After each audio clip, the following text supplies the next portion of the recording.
trabalhadores, etc. Portanto, é muito importante comparar os vários países.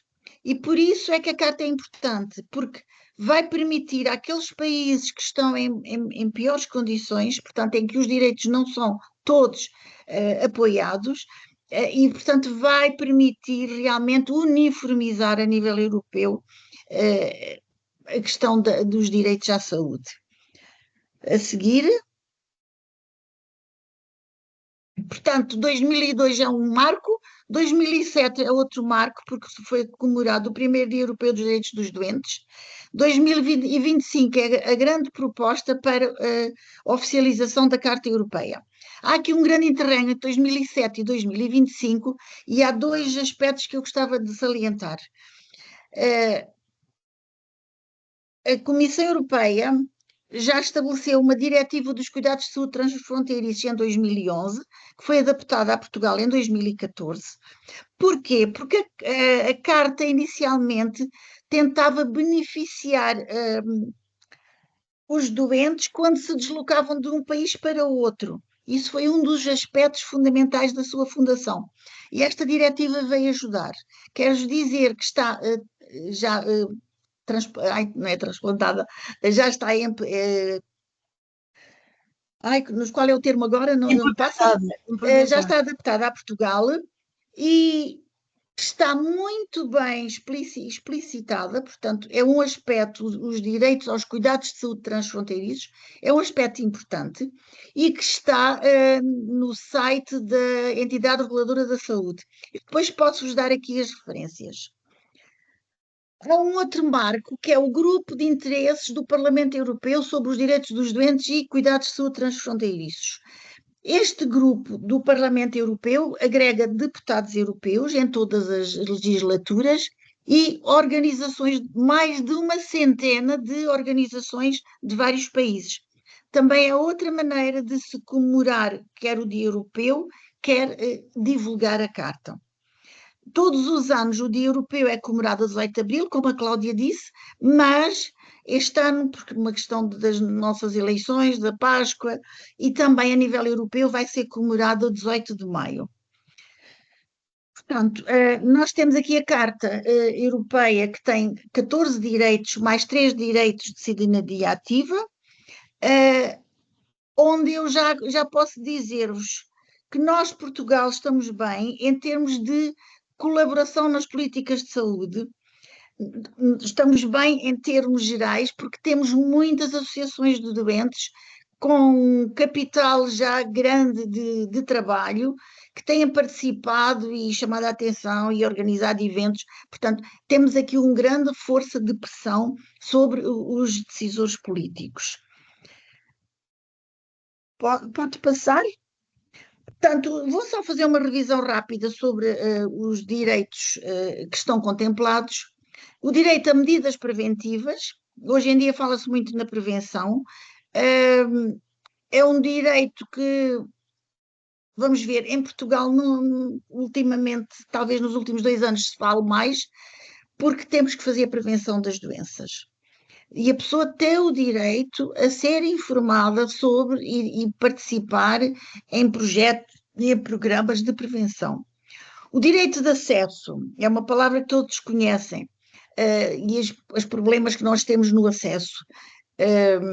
Temos que ter direito ao acesso aos cuidados de saúde quando são necessários e os que são necessários para a situação de cada um.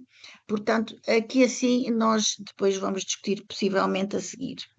O direito à informação, toda a gente conhece o direito ao consentimento informado, a ter informação sobre todos os processos, todos os efeitos dos medicamentos, todos os recursos que existem para tratar as suas doenças, e também às vezes isto não é muito claro.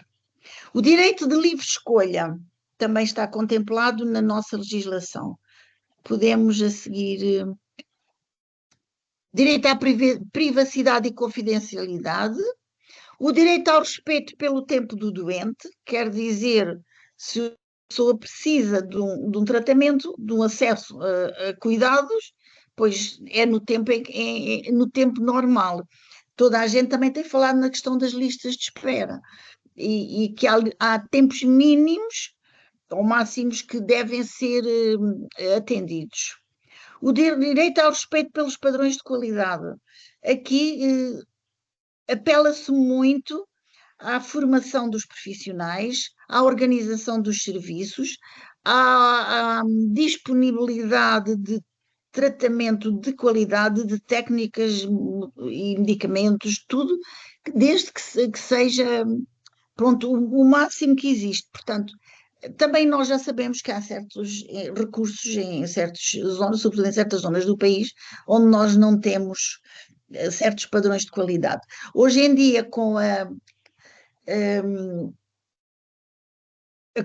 questão da avaliação dos hospitais por diversos projetos, inclusivamente internacionais, a avaliação da qualidade é feita, mas muitas vezes não é assegurada. O direito à segurança, pois já é muito interessante. A segurança do doente é um assunto que em Portugal se fala muito. Pronto, nós temos que ter segurança quando somos atendidos, temos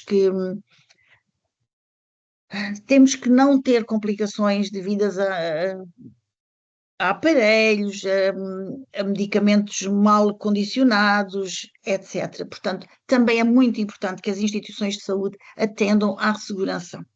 Direito à inovação. Tudo o que for tratamentos inovadores, técnicas inovadoras devem ser aplicadas nos países membros. A seguir. O direito a não sentir dor nem sofrer inutilmente. Eu vou dizer, eu tenho dormido com este direito há 30 anos. O direito a não sentir dor, vamos ver, nós, Portugal, não estamos tão mal como alguns outros países. Foi difícil, tem sido um caminho complicado. Temos, não é legislação, temos normas da DG, da Direção-Geral de Saúde, mas muitas vezes não são atendidas. Há um aspecto importante que é a questão da formação dos profissionais, estarem bem informados sobre como tratar a dor. E hoje em dia é importante que o doente, aquela pessoa que sente a dor, também esteja informada sobre a dor, para comunicar melhor a sua situação com os profissionais de saúde. Também vamos falar nisto, porquê? Porque quando nós dizemos aqui que não sofrer inutilmente, há uma certa. Pronto, sabemos que a dor causa sofrimento, que a dor é desnecessária, é inútil, que a dor tem complicações graves, chamado impacto social da dor, muito interessante, muito importante. E este impacto social da dor é na pessoa, na família, na sociedade, na economia, nas questões psicológicas, etc. Quando nós falamos em não sofrer inutilmente, também nos referimos à questão do fim de vida, das doenças crónicas prolongadas, dos cuidados paliativos. Vamos falar a seguir, está bem? Sobre este assunto, depois, quando nós fizermos a comparação das várias cartas que existem. Direito ao tratamento personalizado, portanto, cada pessoa é pessoa, não há doentes iguais, não há doenças iguais, tem que ser personalizado e hoje em dia até se fala centrado no doente e isso é um bocado complexo, mas cada pessoa é diferente, a pessoa tem que ser atendida individualmente. O direito à reclamação e à queixa e pronto, até em alguns documentos nossos fala-se o direito às sugestões. Não se fala em reclamação, portanto, sugerir é mais as coisas positivas. O que é que acontece? Temos que também dinamizar esta questão de reclamação, pois quando os direitos não estão contemplados, nós devemos realmente queixar-nos, no fundo é isso. Direito à compensação ou sempre que haja um dano, a pessoa tem direito a fazer uma queixa, tem direito a ser ressarcida dos seus problemas. Pronto, há várias legislação. Eu vou dizer-vos no site da Entidade Reguladora da Saúde, tem muito mais legislação Este site foi atualizado em janeiro de 2025, portanto, será uma fonte boa para se procurar legislação sobre qualquer destes aspectos. Temos que a Carta Europeia dos Direitos dos Doentes levou a que se façam, deu origem, sobretudo, mesmo a nível de outros países, a que aparecessem outras cartas. Por exemplo, a Itália, a Carta do Doente Diabético, a Carta do Doente Obeso. Em relação à dor, houve uma lei para tratamento da dor. Nós aqui no nosso Ministério da Saúde temos a Carta dos Direitos do Doente Internado, que é aqueles aspectos mais parecidos com a Carta Europeia dos Direitos do Doente. Como eu já vos disse, a entidade reguladora da saúde, vale a pena consultar este documento, porque está muito completo. Vocês viram que no instante nós apresentamos 14 direitos e discutimos os 14 aspectos da saúde em geral, e aqui assim nós se calhar levamos dias a digerir e a tentar perceber tudo o que se passa. Portanto, é um documento muito extenso e não contempla tudo o que nós temos na Carta Europeia, mas está bastante completo. Em relação à Ordem dos Médicos, também em 2000 e já não me lembro, vem no documento a seguir, faz favor. Em relação à Ordem dos Médicos, também tem uma Carta dos Direitos e Deveres dos Utentes, mas é mais ou menos uma cópia da Carta do Direito dos Doentes do Ministério da Saúde, da Direção-Geral de Saúde. O slide seguinte, se faz favor. Teresa, poderá passar o seguinte, se faz favor? Pronto. Nós temos aqui então estes documentos que nós temos em Portugal. Poderá haver outros, inclusivamente há hospitais que fazem as suas listas dos direitos e dos deveres dos doentes, mas temos a Carta Europeia com os 14 direitos, que foi fundada em 2002 e que em 2025 não foi modificada. O que nós tivemos a tratar foi de fazer um documento que leva à oficialização da Carta. A entidade reguladora da saúde fez a sua lista de direitos em 2021, já tinha sido informada que havia a Carta dos Direitos dos Doentes, pela a minha Associação de Doentes e por outras organizações, mas não aceitou e realmente fez um documento que contempla não só os direitos da Carta, mas também a legislação nacional toda, em termos de lei de bases da saúde, lei dos cuidados paliativos, toda a legislação que existe. A Direção-Geral da Saúde e a Ordem dos Médicos depois têm duas listagens de direitos. O que é que nós achamos comparando estes documentos? Eu não vos vou dizer que as coisas estão mal, eu vou dizer que estão bem em termos de direitos, de chamar a atenção dos problemas que as pessoas enfrentam, mas sabemos que há muitos que não estão a ser aplicados. O direito da prevenção, que é o tal primeiro direito que falámos das medidas preventivas, vem em todos os documentos. Direito a medidas preventivas e não tem mais nada. Portanto, será um assunto, e eu sei que já temos aqui a professora Cristina Vaz de Almeida como nossa convidada, na medida em que também tem uma parceria com a Active Citizenship Network, que é a entidade que tem gerido todos estes aspectos, e que tem lutado muito pela literacia em saúde e, portanto, pela prevenção das doenças.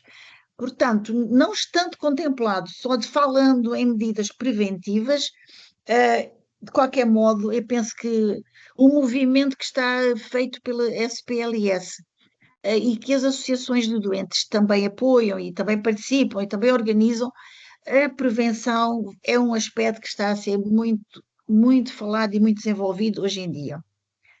Há um outro direito que eu vos falei há bocado, que era atender as pessoas no tempo da sua doença, em cada fase da sua doença.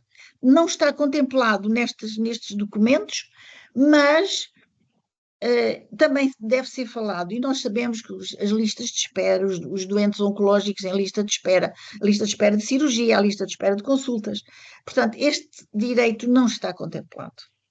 A questão da segurança e da inovação não são propriamente referidas nestes documentos explicitamente, mas em relação à inovação, pois em alguns deles são referidos. Já vos falei em relação à dor. Vou separar, isto devia estar separado agora, naquilo que vos vou dizer, porquê? Porque em relação à dor, nós temos duas circulares normativas da DGS. Isto quer dizer? Circular normativa, na altura, era uma circular de aplicação obrigatória. E nós temos direito a tratamento da dor aguda, por uma circular de 2010, e ao tratamento da dor crónica, por uma circular de 2008, que contempla um Plano Nacional de Controlo da Dor. Se vocês me perguntam, a dor neste momento é tratada sempre que possível? Sim, sempre que possível, mas há muitos casos em que não é tratada. Em relação ao sofrimento, a questão dos cuidados paliativos, há uma lei de bases dos cuidados paliativos e quer a entidade reguladora da saúde, quer a Direção-Geral de Saúde, quer a Ordem dos Médicos, referem-se a este aspecto, aos cuidados em fim de vida e em doenças prolongadas, e alguns deles explicitam mesmo a lei de bases dos cuidados paliativos. Portanto, este direito está metade contemplado na legislação, a outra metade, embora esteja em circulares normativas, pois sabemos que não é, todos nós já tivemos dor, todos nós já tivemos exames complementares, tivemos cirurgias, e sabemos que, e toda a gente acompanhou pessoas, e sabemos que a dor neste momento não está sendo muito atendida.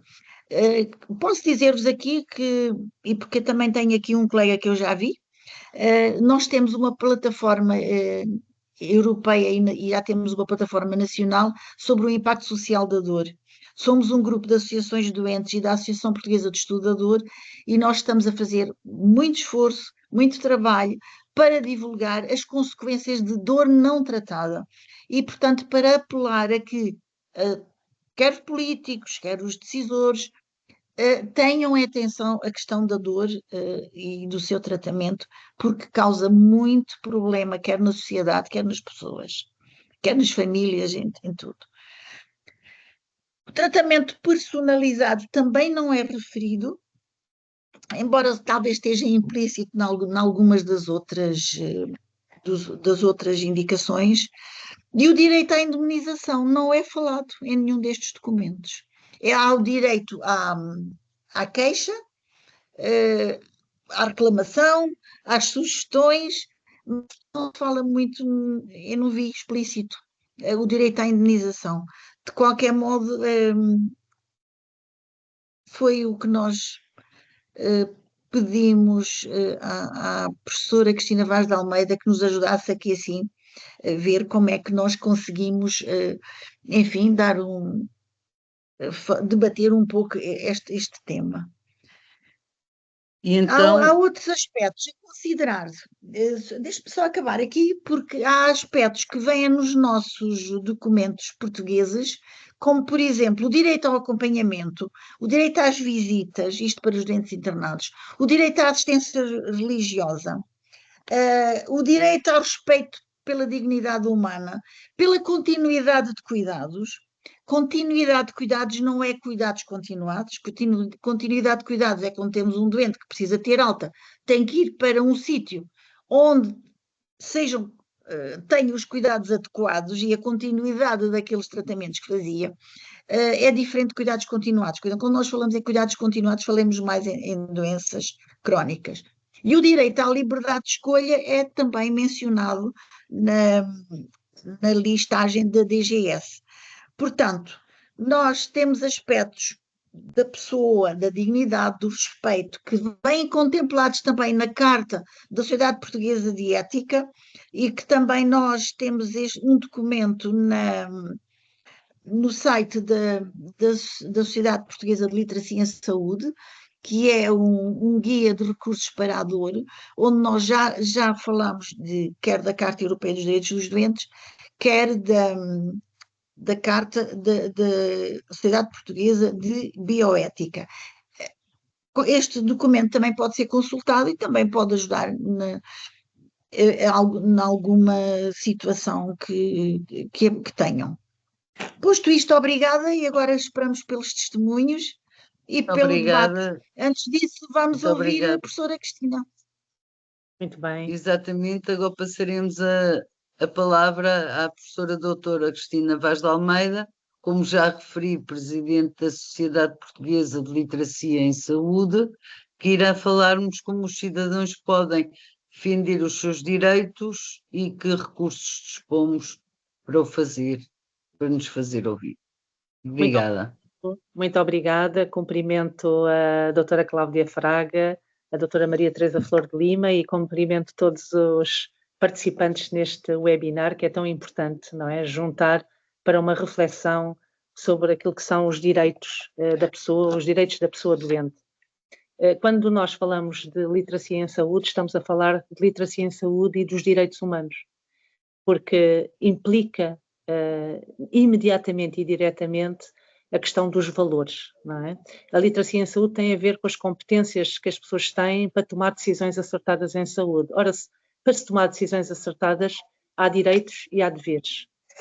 Como já foram aqui falados os 14 direitos, eu sintetizava 3 áreas que me parecem muito importantes, que é o próprio direito à informação, que existe sobre saúde, o direito à resposta, quando nós queremos efetivamente fazer uma reclamação ou temos um questionamento para a saúde, e o direito à solução. Muitas vezes este direito à solução é um pouco esquecido, mas a literacia em saúde diz que nós temos o direito à solução, de ver a solução de um determinado problema resolvido, e isto segue um determinado processo valorativo e que tem a ver com a interação que o indivíduo tem com o sistema de saúde ou com a organização de saúde, ou seja esta interação possa ser a nível individual, ou seja, eu estou frente a um profissional de saúde ou um profissional de outra área que não seja de saúde dentro de uma organização e tenho uma questão que me leva a querer reclamar, ou então eu tenho contra uma determinada organização. Há sempre, dentro dos direitos, uma precibilidade, isto é, eu usufruo desse direito quando eu estou em contacto com ele e posso perdê-lo nessa transferência. E na saúde isso acontece. Nós, quando um carro estraga, dizemos que é a fábrica, mas não é a pessoa. Em saúde, a responsabilidade é sempre de alguém a nível individual. Nós atribuímos isto ou do médico, ou do enfermeiro, ou do terapeuta. Tentamos sempre corporizar em alguém. E por isso há o direito à informação, o direito à resposta e o direito à solução. Aquilo que nós temos verificado é que, ao longo destes anos, tem havido um aumento das reclamações muito grande. É um direito do cidadão reclamar. No entanto, eu pondero que, dentro de uma área de saúde, e vocês com certeza lidam com muita gente da saúde, e passando, por exemplo, só fazendo referência a esta questão do Covid, que nós atravessamos períodos altamente críticos, em que nós sabemos que os profissionais de saúde trabalharam dia e noite sem paragens, não tiveram teletrabalho, não tiveram outras capacidades e mesmo assim estavam ali para prestar o serviço. Por isso, dentro de uma ótica de literacia em saúde e de direitos, há um princípio, uma competência de comunicação chamada assertividade, que eu gosto muito de elencar, que tem a ver com o respeito que o profissional tem que ter por mim, mas o respeito que eu tenho que ter pelo profissional. E este equilíbrio tem que ser um equilíbrio baseado não na personalidade do outro, muitas vezes dizemos é alto, é baixo, é magro, não na personalidade do outro, mas no facto que nos leva a reclamar. E isto é uma grande diferença quando nós estamos a defender direitos. Qual é o facto que a mim, seja no prognóstico, seja no diagnóstico, seja na avaliação, seja no exame, qual é o facto que compromete aquilo que é a minha saúde? Muitas vezes aquilo que acontece é que nós, hoje em dia, ainda bem, fazer uma reclamação é muito fácil. Na plataforma, por exemplo, da IRS, da Entidade Reguladora da Saúde, ou na plataforma REC, qualquer pessoa pode chegar a casa e fazer a reclamação. Não precisa de fazer na organização hospitalar, não precisa de fazer na organização social. Pode chegar a casa, aceder à plataforma REC e faz a sua reclamação. e tem o direito de resposta. Resposta que pode não ser a solução, mas tem o direito de resposta nos 15 dias seguintes. É um direito que assiste ao cidadão, é um direito que assiste à pessoa. Em saúde, a nossa capacidade de reclamar mantém-se, no entanto, até por umas questões dos princípios dos direitos humanos, que assistem não só ao cidadão ou à pessoa que foi lesada de alguma forma, ou por palavras, ou por evidências, ou por processos, aquilo que nós chamamos PEP, pessoas, evidências e processos, essa pessoa tem que também estar consciente de que a sua reclamação é uma reclamação execuível, é uma reclamação que tem que passar por uma primeira fase de tentativa de resolução. Não se pode, como cidadãos conscientes e responsáveis, nós não podemos... Isso acontece connosco, nas nossas famílias, nas nossas vidas. Se alguém nos se reclama de nós, a primeira coisa que nós fazemos é, então diga lá, porque é que reclama? O que é que aconteceu? E esta atitude de consciência do outro ajuda-nos aqui a que muitas das reclamações pudessem ser resolvidas numa determinada fase, na primeira fase, antes de chegar a um momento crítico em que já não há nada a fazer. Porquê? Porque nós temos direito à informação, direito à resposta e direito à solução. E essa reclamação pode ser feita imediatamente junto do profissional, se não for junto do profissional e feita de uma forma amigável, assertiva, depois perceber se o erro foi desse profissional ou se o erro foi do sistema. Não é? Muitas vezes são procedimentos e processos que levam a um erro. Não é só a pessoa que fica 2 horas à espera por causa de uma consulta ou fica aborrecida porque a consulta foi desmarcada em cima da hora e ela já se deslocou. Há uma série de problemas que as organizações têm e que muitas vezes poderiam ser evitáveis se houvesse melhor organização. Por isso, por um lado, a reclamação é boa porque alerta para competências que as organizações devem ter no sentido de melhorar o serviço prestado, a jornada do paciente no sistema, e depois também porque quem utiliza o sistema tem direito a ser informado sobre o procedimento que feriu naquele momento ou de uma forma continuada aquilo que nós estávamos à espera, que são as expectativas do serviço. E muitas vezes as nossas expectativas não são as mesmas expectativas da organização e por isso muitas vezes também há conflito. O que é que eu queria dizer com isso? Que a literacia em saúde vem expor a importância dos direitos. E os direitos são direitos de uma sociedade, de indivíduos que estão numa determinada sociedade. Isto é, nós quando formos fazer uma reclamação, e a doutora Maria Teresa Flor de Lima falou aqui, importantíssimo, a parte, por exemplo, as questões do direito à indemnização. Em Portugal ainda não estamos muito habituados a estas questões do direito à indemnização, contrariamente aos países nórdicos ou no Canadá ou mesmo nos Estados Unidos, o direito à indemnização é correntemente até desenvolvido por aquilo que são os patient advocates, são as primeiras linhas de apoio à pessoa que entra, por exemplo, em contenda com uma determinada organização. Nós hoje em dia vamos desenvolvendo o conceito de patient advocate, que é muito importante depois para os direitos da pessoa. O patient advocate, e se calhar aqui entre vocês há algum patient advocate que tem vindo a desenvolver e a defender aquilo que são os direitos do paciente, eu poderia dizer que a doutora Maria Teresa Flor de Lima é uma patient advocate. Aquilo que ela tem feito ao longo dos anos, representando os direitos não só de determinada doença, mas os direitos da pessoa com dor. Muitas vezes é independentemente da doença e da condição. Mas não queria entrar aqui pelas questões do patient advocate, queria entrar também na necessidade de nós, de uma determinada forma, organizarmos. Nós falamos muito e depois organizamos-nos pouco.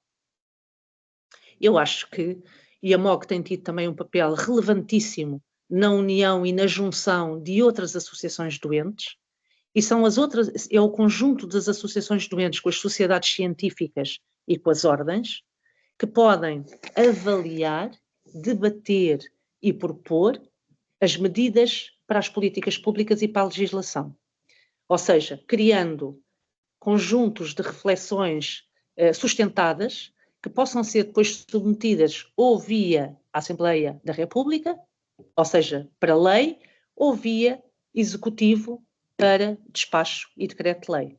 É sempre mais fácil ir pela via do Executivo, sempre. Porque o processo legislativo é um processo muito mais longo, muito mais pendente e demora muito mais tempo.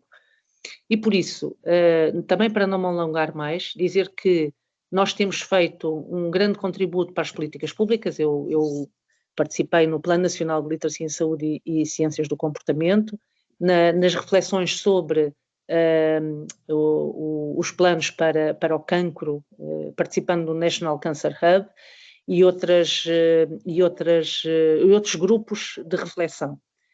Por isso, a minha sugestão, em termos de melhoria desta implementação de alguns direitos, que não estão esquecidos, porque os direitos podem lá estar escritos, mas há outros que se interpretam, como diria há bocado a doutora Maria Teresa Flor de Lima e a doutora Cláudia Fraga, eles não estão lá expressamente, mas eles indiretamente estão lá. Porque um direito é sempre um direito, não é? É a capacidade daquela pessoa de ver salvaguardadas a sua situação em relação à sua saúde desde o início, no processo contínuo, e não da doença continuada, no processo contínuo da sua passagem pela saúde, desde o início até ao fim. E por isso, a minha sugestão fica para, acho que tem que haver aqui uma organização de algumas sociedades científicas, juntamente com associações de doentes, juntamente até com o próprio legislador, com as ordens, que é muito importante, no sentido de se fazer aqui reflexão estruturada para depois se houver proposta, porque uma política pública tem sempre muito mais força do que simplesmente nós temos vozes, e a Sociedade Portuguesa de Literacia em Saúde tem uma grande voz, nós sabemos, também graças às associações de doentes que estão connosco, e falo aqui da MOG e da Associação da ADCA, da doutora Maria Teresa Flor de Lima, entre outras que trabalhamos com muitas, mas salvaguardava aqui a necessidade de maior organização, para haver maior efeito. E penso que todos os que estão aqui a assistir neste momento têm refletido sobre isso, com certeza, sobre os direitos. São, se calhar, também patient advocates, são pessoas entendidas e responsáveis por áreas que têm a ver com os direitos da pessoa doente. E o direito da pessoa doente é um direito inalienável, é um direito constitucional, e por isso é um direito que está ligado à ética e ao valor base. E neste sentido, terminava aqui a minha reflexão. Não sei se alguém quer fazer algum comentário, e não sei se a doutora Cláudia Fraga ou a doutora Maria Teresa Flor de Lima queriam acrescentar mais alguma coisa. Muito obrigada, professora doutora Cristina, por excelente dissertação. Não sei se alguém quer fazer agora já algum comentário ou se vamos passar para os testemunhos e de seguida depois fazemos. Não sei se a doutora Maria Teresa Flor de Lima... Eu gostava só de, para já, agradecer à professora doutora Cristina a sua brilhante sugestão. Penso que nós ganhamos muito em ouvi-la, em propor este tema, porque realmente é daqueles que eu encontrei que estavam mais dispersos, ou melhor, mais ocultos na nossa legislação. Gostava de lhe dizer só aqui uma coisa. Falou em lei e em decreto-lei. É muito mais importante ter uma lei. Eu vou lhe dizer, nós, por exemplo, em relação à dor, não temos uma lei, mas temos circulares normativas, e a dor foi das primeiras coisas que se fechou durante a pandemia, não tinha direito a existir. E dou-lhe o exemplo de Itália. A Itália fez uma lei e foi o país que mais evoluiu em termos de tratamento da dor, porque tinha uma lei. Ao passo que os outros países ou não têm nada, ou têm só programas, ou como nós.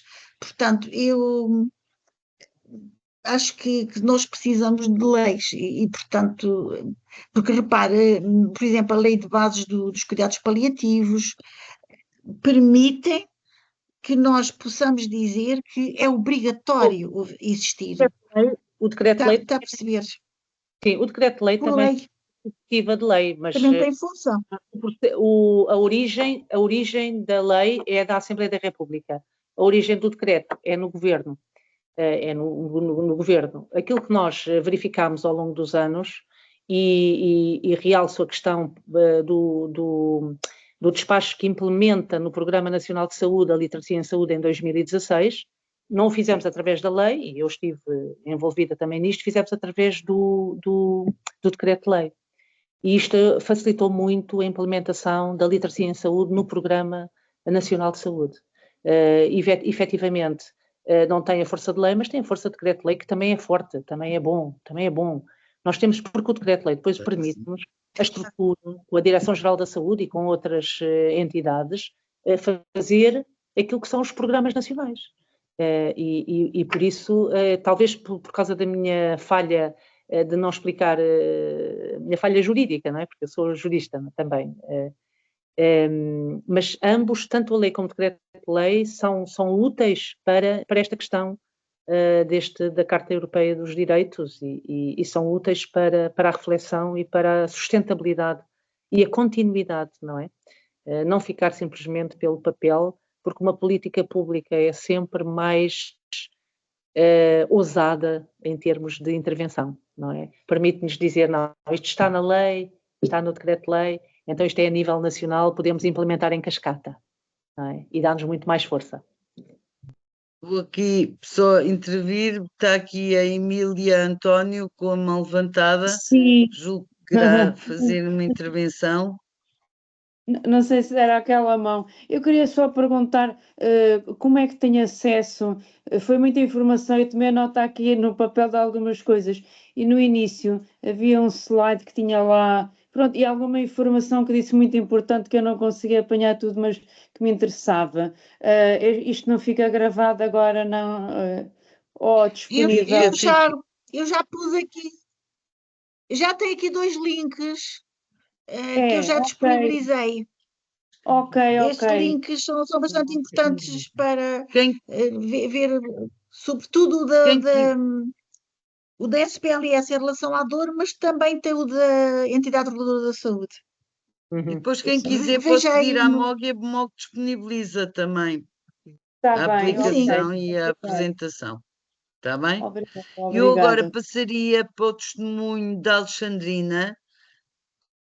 Boa tarde, Alexandrina. A Alexandrina é um caso de insegurança, não de segurança, e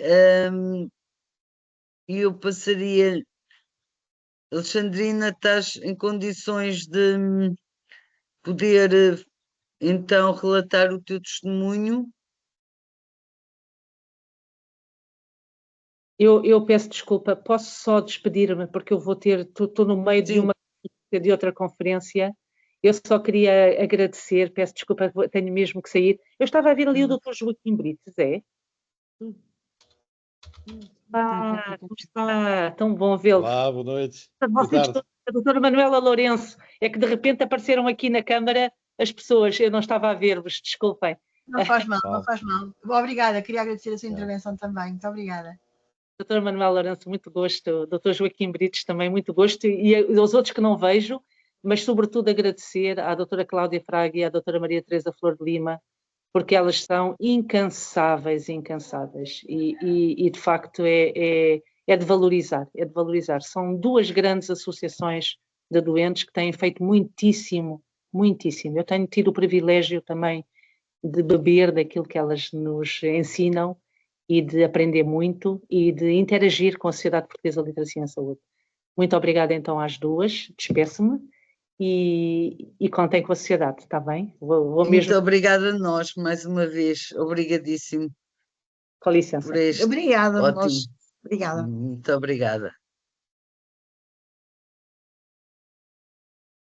Então agora passaria a palavra à Alexandrina. Julgo que está em condições de relatar o seu testemunho. Alexandrina, Provavelmente estás sem som. Tens que ligar agora o microfone, por favor. Estás a ouvir agora? Muito bem, agora. Então, faz favor, relata Obrigada. Obrigada. Olha, eu não sei se vou conseguir exprimir, estou com dificuldades em falar também, tenho a voz afetada e não tenho hábito, é a primeira vez que estou a participar num webinar, não estou habituada a falar para pessoas, mas queria realmente expor o meu caso, porque estive a ouvir os direitos que nós temos cá em Portugal, que realmente são bastantes, fazem parte da nossa lei. O que é certo é que eu, no meu caso, não senti que tivesse estes direitos. Pelo contrário, eu fui muito maltratada. Eu não tive segurança nenhuma nestas 3 cirurgias que me foram efetuadas nos últimos, em janeiro, em dezembro, janeiro e fevereiro, no Hospital Beatriz Ângelo.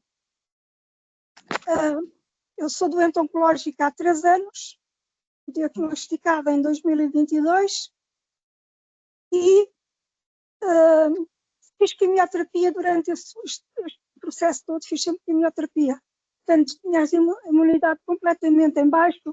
Após 5 cirurgias que efetuei, para além do tratamento, estava extremamente fragilizada, sendo que uma das cirurgias, como algumas colegas nossas sabem, já fizeram, que é o IPEC, penso que tu também, Cláudia, já fizeste, bastante violenta.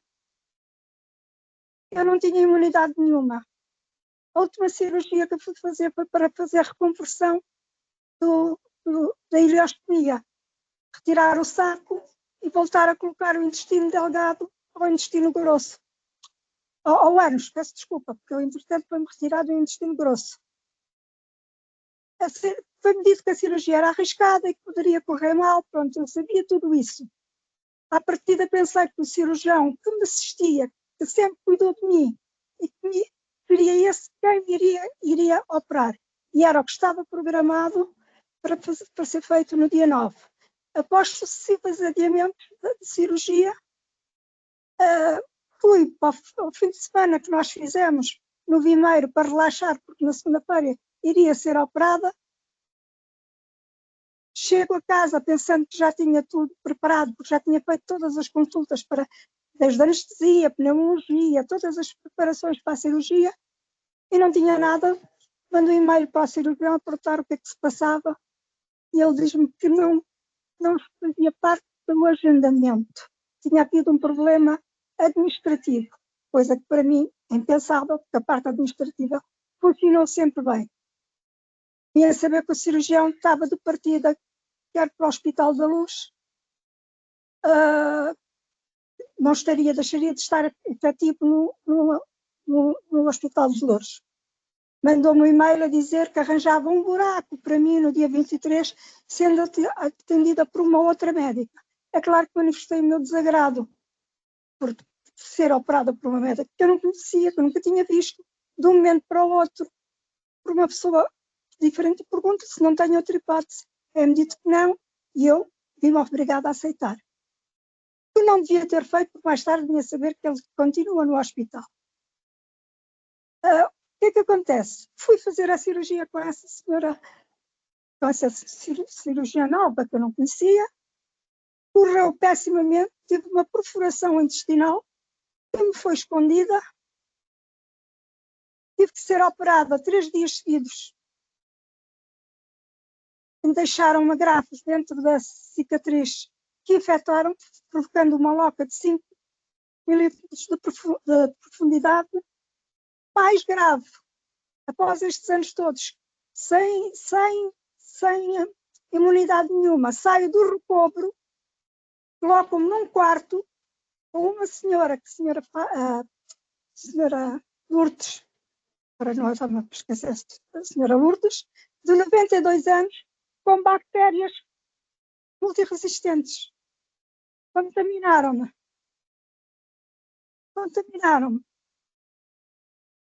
Tive uma sepse, fui obrigada a uma cirurgia urgente, estive muito mal nos cuidados intensivos, e aí sim, aí eu reclamei com o cirurgião do bloco. Eu disse, vocês estão-me a tratar mal, vocês não podem continuar a tratar desta maneira, não é concebível porem-me num quarto com pessoas infectadas, estando eu sem imunidade nenhuma, e sendo obrigada a 3 cirurgias seguidas. E lá ele disse, mas isso não pode ser, há qualquer coisa que não está bem. Isso não pode ser, não, é o que vocês estão a fazer comigo. A minha irmã surgiu-se e lá me puseram num quarto particular. No dia a seguir, criaram uma aula para o hospital para as pessoas que estavam infectadas, porque havia lá um surto de pessoas infectadas, mas eu já estava contaminada. Neste momento, não posso fazer cirurgia nenhuma, não posso fazer tratamento, estou com 28 quilos, não tenho capacidade nenhuma para poder fazer nada, porque não tenho condições físicas para fazer. Dizem-me assim, sempre podes reclamar. Eu posso reclamar. Tenho uma reforma acima da média, apoio jurídico não tenho. Vou morrer, porque segundo me dizem agora, tenho 6 meses de vida. Coisa que para mim eu não dou grande importância, porque continuo a ter fé e esperança, enquanto acordar todos os dias, vou continuar a lutar. Mas eu não quero deixar isto, que será um peso e um encargo para a minha família, não ter capacidades económicas para aguentar um processo destes. Mais a mais, observando o corporatismo que existe entre médicos e enfermeiros. Porque para eu conseguir descobrir as coisas... Desculpe. Precisas descansar. Agradecemos muito o teu testemunho, que viola aqui uma série de direitos que nós Cláudia, temos. não temos segurança. Não temos segurança. E é difícil exigir isto no hospital público. Muito difícil. Não é difícil, é um direito nosso e todos juntos somos mais fortes, sabes que é o lema, sempre com ânimo alto. Obrigada. Temos que lutar exatamente para casos como te aconteceu a ti não aconteçam a mais ninguém. E é para isso que estamos aqui todas juntas, para que passe do papel à prática e sejam direitos mesmo reais e na nossa Constituição, para que não aconteça absolutamente a ninguém no nosso país. É inconcebível. Nesta semana eu tinha ouvido na televisão, no telejornal, a dizerem que o aumento das bactérias multiresistentes nos hospitais era enorme. Claro, da maneira como procedem, uma pessoa que pega um bloco operatório frágil, sem imunidade, vai para um quarto de uma senhora que acabou de entrar, que sabem que tinham feito o teste, sabiam que estava com bactérias. Sim, é verdade, sabemos que cada vez mais há bactérias multiresistentes nos hospitais, é um problema também de todos nós. Cláudia. Tenho a bactéria a qualquer momento, as 2 bactérias que estão dentro de mim podem reativar e eu não sei quais são as consequências. Elas não Obrigada, já estamos a palavra de seguida. Obrigada. Bebe uma aguinha e obrigadíssimo pelo teu testemunho. Vai beber uma aguinha e descansa agora, depois, se quiseres, metes a mão no ar e voltamos-te a dar a palavra. Obrigada. Eu agora passaria a palavra para mais um testemunho à Joana, que é um caso diferente, é a Joana com uma criança de 4 anos. Olá, boa tarde a todos. Eu venho de facto dar o meu testemunho como mãe e cuidadora informal de uma menina de 4 anos que tem paralisia cerebral, como consequência de podemos dizer que é uma doença rara que ela tem, provavelmente de origem genética, e, portanto, ela tem uma malformação do sistema nervoso central que condiciona um atraso grave de desenvolvimento e portanto, temos uma vida um bocadinho atípica e portanto temos que recorrer com alguma frequência aos serviços de saúde, não é? Nomeadamente consultas, por vezes à urgência e algumas terapias que as melhores terapias não são financiadas pelo Serviço Nacional de Saúde, o que implica custos e mesmo uma logística quer financeira, quer diária, de muito onorosa, pronto, a todos os níveis. E posso partilhar uma situação mais particular, que é, há várias crianças que quando têm estes problemas, têm associada a epilepsia, não é? E que é uma doença que de facto é assustadora, não é? Que não... pronto, para quem assiste a uma criança ou um adulto a ter uma crise ou uma convulsão, não é? Pronto, é altamente aflitivo.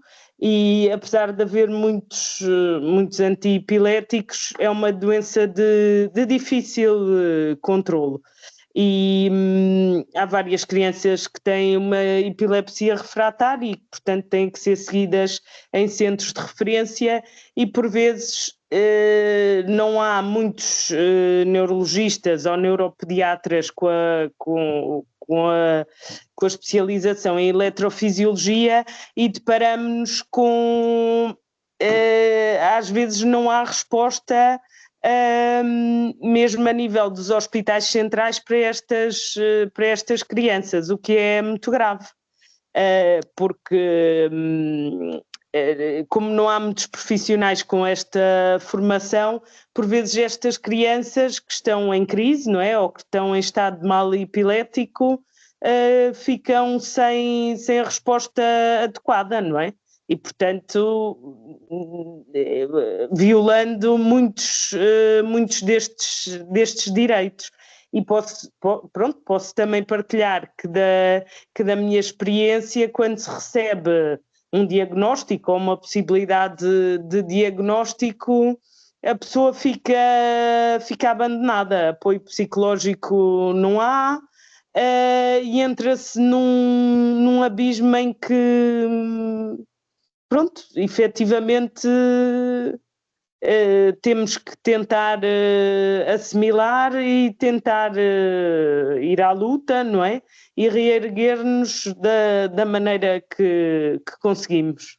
Mas, de facto, isto tem muito a ver com falta de recursos humanos e falta de logística possível para que os sistemas possam melhorar.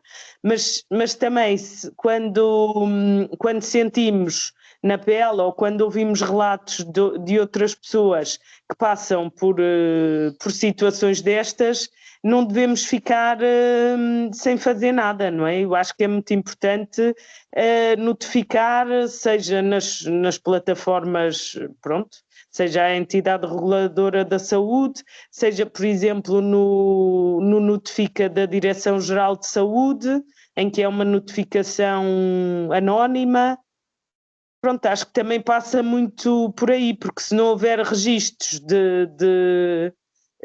destas ocorrências, também não há indicadores e não se faz sentir, pronto, que de facto que os direitos não estão a ser assegurados. Obrigada. É isso mesmo, devemos notificar e isto passa-se, a Joana é tratada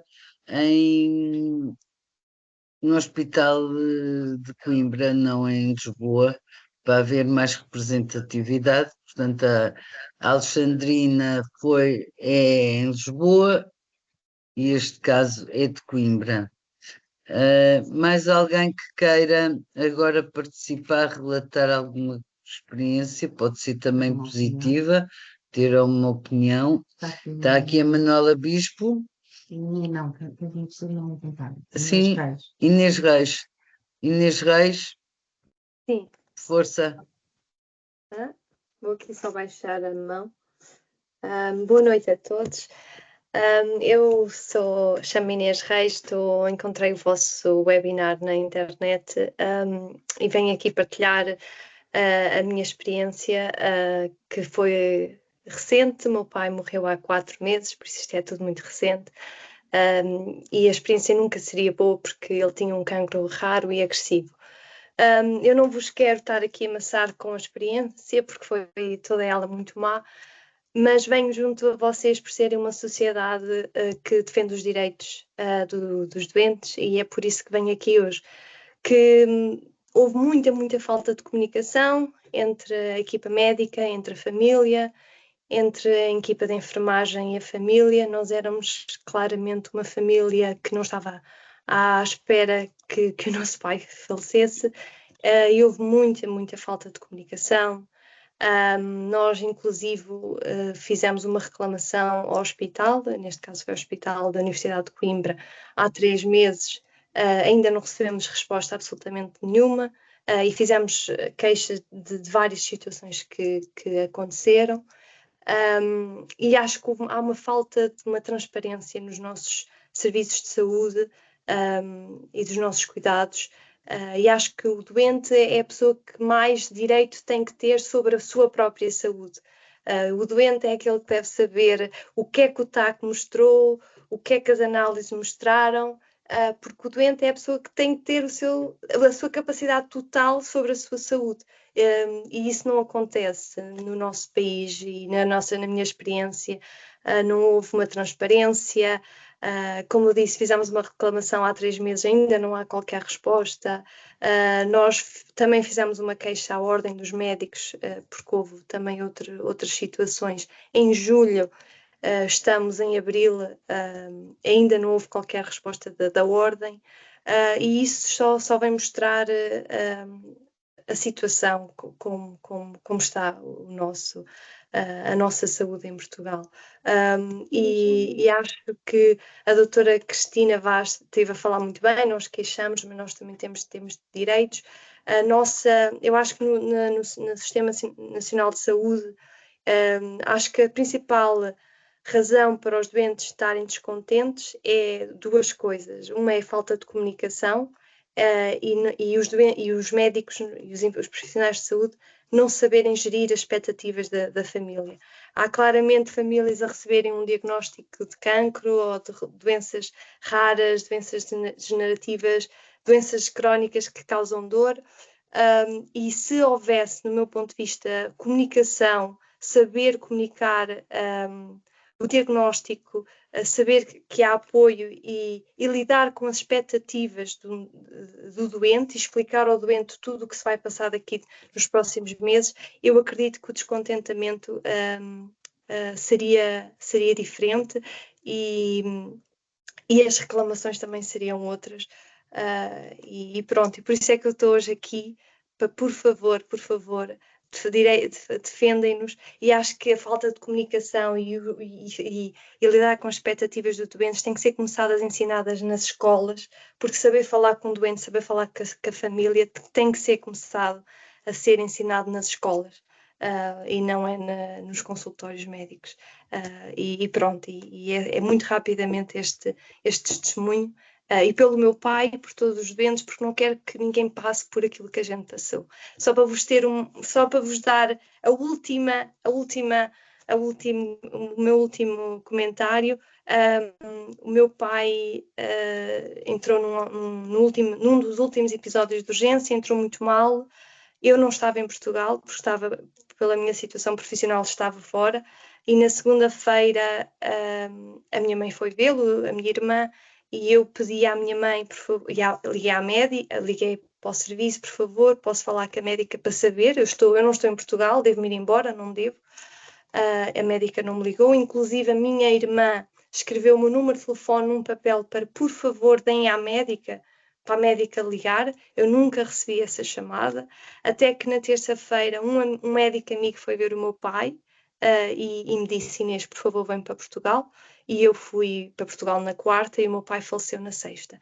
Eu consegui me despedir do meu pai, assim como a minha família, mas se não fosse aquele médico amigo, mas nem toda a gente tem essa sorte de me dizer para me vir embora, porque nunca recebi uma chamada da equipa médica a dizer o seu pai não está a responder ao tratamento, o seu pai está em fim de vida. E isto é triste, é triste. E por isso fica aqui o meu comentário para, por favor, sejam os defensores dos direitos do acompanhamento dos doentes. Pronto, é isso. É só este o meu comentário. Muito obrigada, Inês, pela sua participação. Só que isso passou-se em Coimbra. Sim. Hospital Universitário de Coimbra, sim. Obrigada muito obrigada pelo testemunho e estamos juntas e para me dar tudo e conto connosco para tudo o que necessitar. Eu agora passo a palavra aqui à Miriam Santos, por favor. Olá, espero que me estejam a ouvir, sim? Sim. Estamos sim a ouvi-la bem e a vê-la. Muito obrigado por esta sessão, que acho que é de facto fundamental. Eu faço parte da APPDH, que representa os doentes com hemoglobinopatias, e eu sou uma doente com anemia de células falciformes ou drepanocitose, cujo, vou dizer que é o traço dominante. Há dois, um é a fadiga, o outro é a dor, sempre presente nas crises.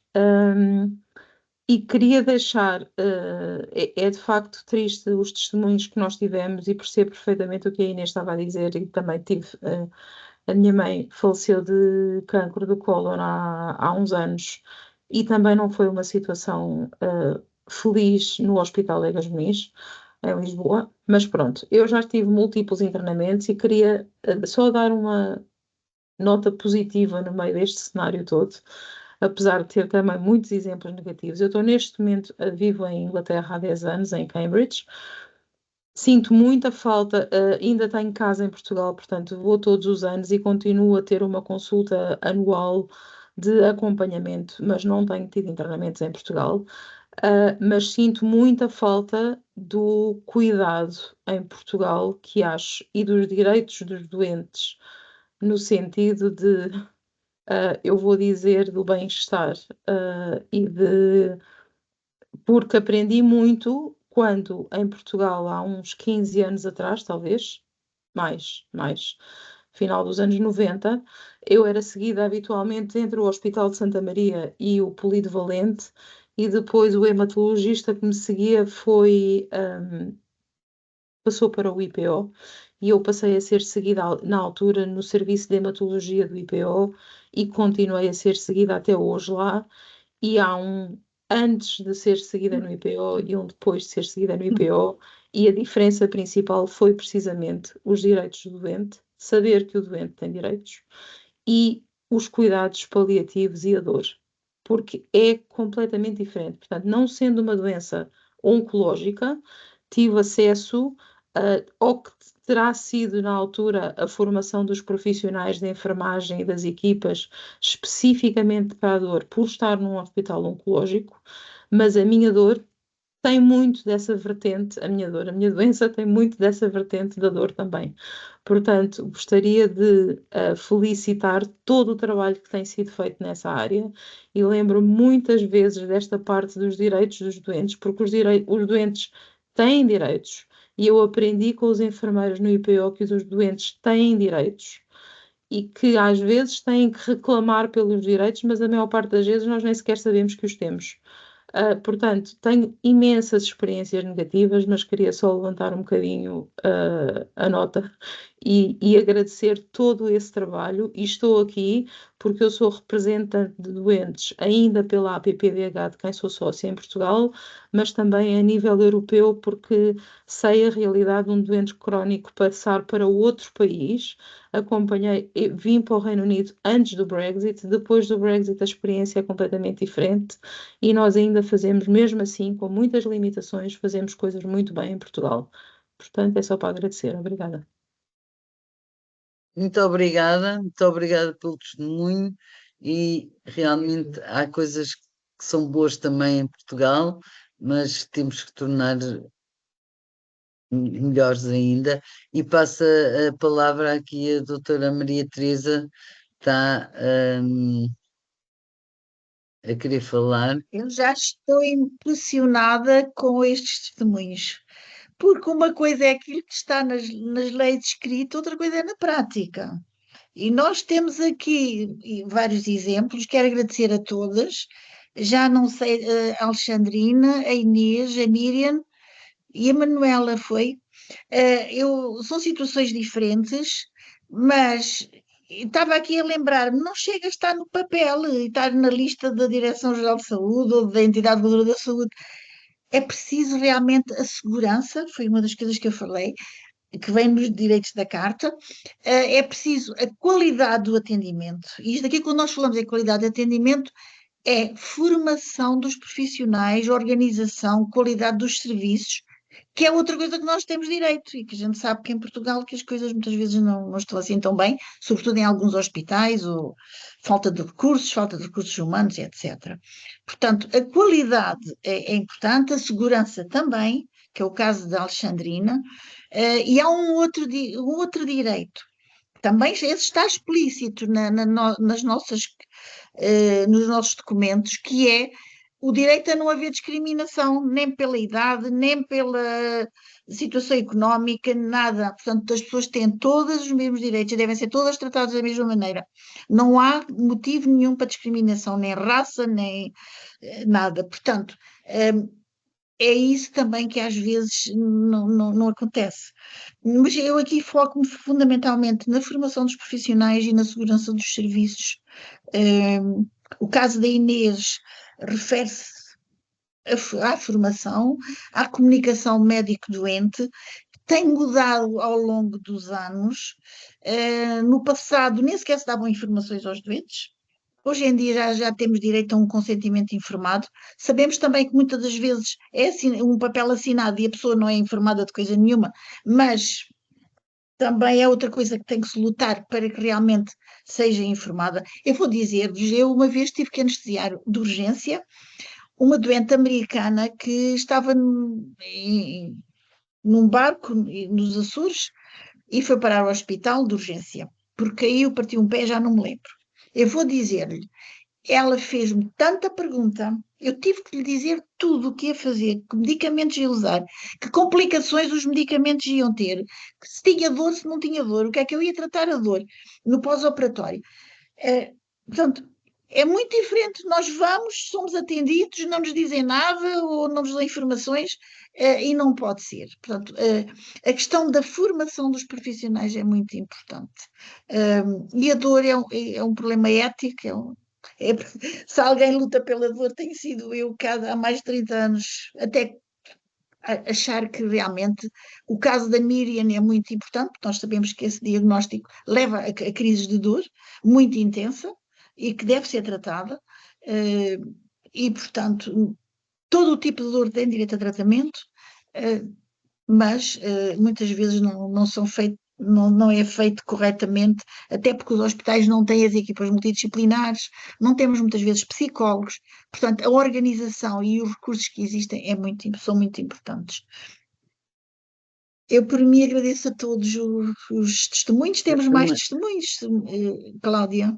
Não acabámos. Eu só acho que era muito importante também referir aqui, pelo testemunho da Joana, a necessidade de haver tratamentos integrados e comparticipados que muitas pessoas e muitas crianças necessitam, e é uma ginástica atroz para os pais, para já, porque andam para um sítio e para o outro, porque não há os tratamentos integrados nos nossos hospitais, o que devia ser, e também devia estar consagrado na lei, não é? Como os direitos, o direito ao acesso, e portanto só o direito ao acesso e o direito à inovação e à segurança deveriam estarem todos integrados nos hospitais, pelo menos centrais que existem, porque há logísticas muito, muito complicadas e há pais que conseguem, mas depois em prol também da sua saúde, não é? Isto tem gastos e sai caro ao país, porque quando os pais despendem todas as também energias para cuidar das suas crianças, não estão a ser cuidados, os cuidadores também precisam de ser cuidados e de ter férias que não têm, e etc. E isto infringe muitos dos direitos que a Carta Europeia aqui nos recomenda e que nos diz. Era só esta síntese que eu queria fazer e agradecer muito a todos os testemunhos. Acho que tivemos aqui ótimos testemunhos, um bocadinho de cada, diversificados, para vermos a realidade do país que temos e não só do que se passa em Lisboa. Tivemos casos de Lisboa e tivemos casos de Coimbra, o que foi muito bom, e agradecer a todos os presentes e esperar que isto seja profícuo para realmente podermos exigir aos nossos políticos que a Carta e os direitos da Carta Europeia dos Doentes seja realmente uma prática e que juntos conseguimos mudar o nosso sistema. Os políticos deviam trabalhar em prol de todos nós e não em prol de si próprios, o que infelizmente muitas vezes acontece, mas ser política é para trabalhar em prol da comunidade. Vamos ter eleições, mais um governo se adivinha, portanto esperemos que juntos conseguimos transformar os papéis e os direitos que estão consagrados em leis e em projetos de leis. Obrigada a todos pela participação, muito obrigada, doutora Maria Teresa Flor de Lima, por todo o contributo e pelo menos contem com todas as nossas associações. As associações de doentes são exatamente para consagrar e para ajudar a que se consagrem todos estes direitos em leis. Obrigada a todos. Obrigada também a todos e faremos o nosso melhor. Penso que devíamos repetir muitas sessões destas e tentar ver como é que nós damos passos em frente, porque sabemos que estamos mal no Serviço Nacional de Saúde, sabemos que as pessoas muitas vezes não têm aquilo que precisam, as equipas multidisciplinares, os cuidados personalizados, como eu disse, mas eu acho que sim, que se nós continuarmos em conjunto, as várias associações de doentes, podemos fazer alguma coisa. Muito obrigada a todos da minha parte. Foi um gosto conhecer a MOG, a Cláudia e a Teresa, e foram os direitos dos doentes que nos uniram. Eu não vos conhecia, mas penso que podemos fazer coisas em conjunto que sejam importantes e com a ajuda também das pessoas e dos doentes. Acho que não podemos é ficar calados quando acontece alguma coisa. Isso mesmo. Não Muito só obrigada. reclamar, muitas vezes o reclamar não chega, mas temos que divulgar, ir ter com associações doentes, fazer alguma coisa. Porque só o reclamar às vezes fica lá o papel 3 meses ou mais, nem sabe. Eu não tive a oportunidade ainda de consultar as queixas da entidade reguladora da saúde, mas parece-me que há bastantes. Agora, se respondem ou não, não sei. Mas é bom Obrigada que haja também para não acharem que está tudo bem, porque se as pessoas não relatarem, e a maior parte não relata os problemas, é porque está tudo bem. É como aos casos de polícia, não é? Não se vai à polícia dizer que se foi assaltado, não há assaltos.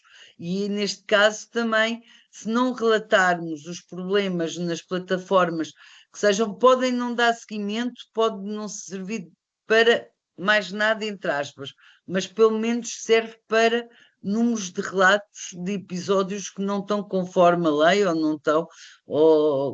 não foram bem, não houve um seguimento como deve de ser.